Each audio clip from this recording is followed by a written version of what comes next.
بسم اللہ الرحمن الرحیم۔ مکہ کا شہر دور قدیم سے ایک نام رکھتا ہے۔ بہت سے وہ لوگ جو زمانہ بعثت کے حالات سے اچھی طرح واقف نہیں ہیں اور عربوں کی تاریخ، سماجی زندگی، ان کے ادب اور شاعری اور قبائلی روایات پر ان کی زیادہ گہری نظر نہیں ہے، یہ سمجھتے ہیں کہ مکہ بعثت نبوی کے وقت ایک چھوٹا سا گاؤں تھا جہاں زندگی عقلی، اجتماعی اور ترقی ہر لحاظ سے اپنے ابتدائی دنوں میں تھی۔ وہ قبائل کی چند آبادیوں کا نام تھا جہاں بالوں کے بنے ہوئے خیموں اور ڈیروں میں، جن کے چاروں طرف اونٹوں، بھیڑ بکریاں اور گھوڑوں کے باندھنے کی جگہ تھی، وہ زندگی بسر کر رہے تھے۔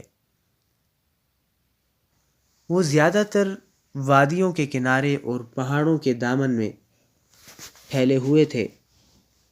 ان کا کھانا سوکھی روٹی یا اونٹ کا گوشت تھا جو وہ ٹھیک سے پکانا بھی نہیں جانتے تھے۔ اونٹ کے بالوں سے بنے ہوئے کپڑے پہنتے تھے جو تاریخ، کتابوں اور جاہلی اشعار میں ملتی ہے، اور جس میں مکہ اور باشندگان مکہ کی عادات و روایات اور دستور و قوانین کا خاکہ پیش کیا گیا ہے۔ یہ تصویر قرآن مجید کے ان اوصاف و اسماء سے بھی کوئی مطابقت نہیں رکھتی جس میں مکہ کو ام القریٰ کے نام سے یاد کیا گیا ہے۔ وَكَذَلِكَ أَوْحَيْنَا إِلَيْكَ قُرْآنًا عَرَبِيًّا لِتُنذِرَ أُمَّ الْقُرَىٰ، جس کا ترجمہ یہ ہے کہ اور اس طرح تمہارے پاس قرآن عربی بھیجا تاکہ تم بڑے گاؤں یعنی مکہ کے رہنے والوں کو ڈراؤ۔ اسی طرح سورۃ التین میں مکہ کے متعلق ارشاد ہے: انجیر کی قسم اور زیتون کی اور طور سینین کی اور اس امن والے شہر یعنی مکہ کی۔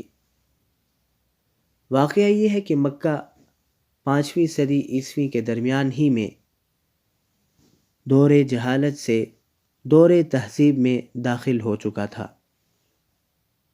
اگرچہ یہ تہذیب اپنے محدود دائرہ میں تھی، یہ شہر ایک ایسے نظام کے ماتحت تھا جو باہمی تعاون و اتحاد، اجتماعی و عمومی مفاہمت اور مکہ اور اللہ کے گھر کے کعبہ کے اہم کاموں کو آپس کی تقسیم کے بنیاد پر قائم تھا، اور یہ نظام قصی بن کلاب کے ہاتھوں قائم ہوا تھا، جن کی 5ویں پشت میں رسول اللہ صلی اللہ علیہ وسلم ہے۔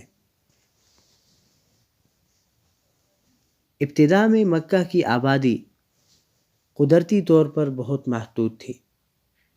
یہ مقام 2 پہاڑیوں جبل ابو قبیس جو صفا پہاڑی کے اوپر واقع تھا اور جبل احمر کے درمیان واقع تھا، جس کو جاہلیت میں اعرف کہتے تھے، اور جو وادی قیقعان کے بالکل سامنے تھا، لیکن بیت اللہ کی وجہ سے اس کے خادموں اور محافظوں اور مکہ کے رہنے والوں کو عام طور پر جو عزت و وجاہت حاصل تھی،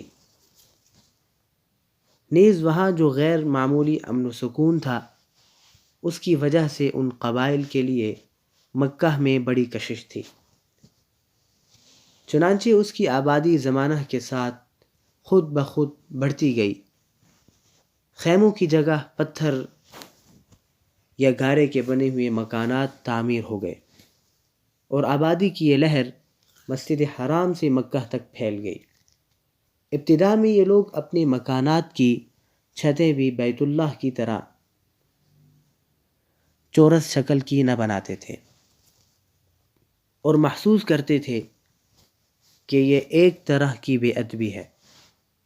آہستہ آہستہ اس کا وہ اہتمام باقی نہیں رہا اور اس میں بڑی گنجائش پیدا کر لی گئی، تاہم مکانات بیت اللہ سے اس وقت بھی احتراماً بلند نہ کیے جاتے تھے۔ بعض لوگوں کا کہنا ہے کہ اہل مکہ کعبہ کے احترام و تعظیم میں اپنی مکانات گول بناتے تھے۔ پہلا شخص جس نے چورس مکان بنوایا وہ حمید بن زہیر ہے۔ اس کے عمل کو اہل قریش نے ناپسند کیا۔ مکہ کے مالداروں اور سرداروں کے مکانات پتھر کے بنے ہوئے تھے اور ان میں کئی کمرے ہوتے تھے اور آمنے سامنے 2 دروازے ہوتے تھے تاکہ گھر کے ایک حصہ میں مہمانوں کی موجودگی کے وقت عورتیں دوسرے دروازے سے نکل سکیں۔